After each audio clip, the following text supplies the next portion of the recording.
Panahon na ng pagbabago,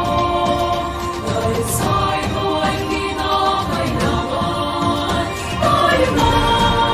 magtulong-tulong na maunlarin ang mahal nating bayan.